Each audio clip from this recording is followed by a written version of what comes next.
Nous allons étudier le sacre de Philippe II Auguste à partir d'un document source. Ce document est un extrait des Grandes Chroniques de France qui date du XVe siècle, c'est-à-dire pas de l'époque de Philippe Auguste, qui est du XIIe et début du XIIIe siècle. C'est une enluminure, donc une reproduction, donc une image qui a été faite sur un livre, sachant qu'à l'époque, les livres ne sont pas imprimés, donc c'est une image qui a été faite à la main, sur un livre écrit à la main. On voit aussi de part et d'autre de l'image, en rouge, un résumé de l'action qui s'y déroule. Il est difficile de lire alors que c'est écrit en français, parce que la typographie est un peu différente aujourd'hui qu'elle ne l'était à l'époque, et puis parce que on utilisait aussi des abréviations dans le livre, mais on peut retrouver de ci de là quelques mots. Alors, attachons-nous à l'image. Sur cette image, on voit d'abord un roi à genoux. Le roi est à genoux parce c'est un symbole de soumission, d'humilité, humilité devant Dieu, puisque on trouve la croix au-dessus de lui.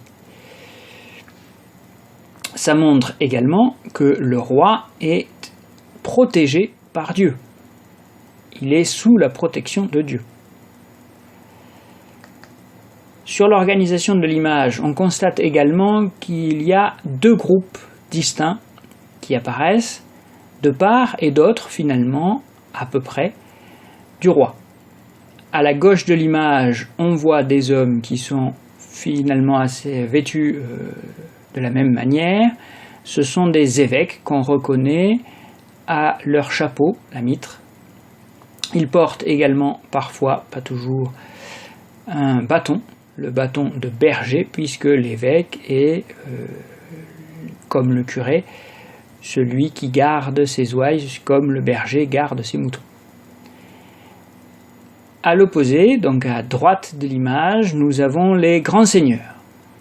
Ces grands seigneurs qui sont représentés en armure, symbole là du pouvoir laïque, même si on le voit, et notamment par le personnage qui est à l'extrême droite de l'image, on peut avoir des seigneurs ecclésiastiques. Un évêque est aussi seigneur, et un évêque peut même combattre, puisqu'il est en armure.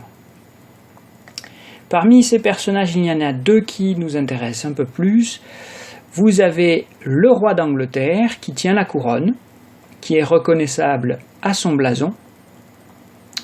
Blason aux 3 lions sur fond rouge. Et le comte de Flandre, lui aussi reconnaissable à son blason, lion noir sur fond jaune, qui tient l'épée. Ils ne sont pas choisis au hasard. Ils ont un rôle important à jouer dans les actions futures et donc dans une partie que nous étudierons un peu plus tard. Les seigneurs laïcs et les seigneurs ecclésiastiques tiennent les insignes du roi. La couronne, symbole du pouvoir, l'épée, qui rappelle que le roi est d'abord un chevalier, la main de justice, qui symbolise le pouvoir judiciaire, et le sceptre, qui rappelle le pouvoir de commandement du roi.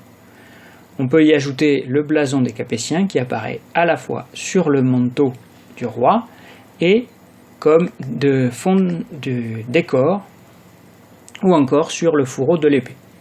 On est bien devant la représentation du roi de France.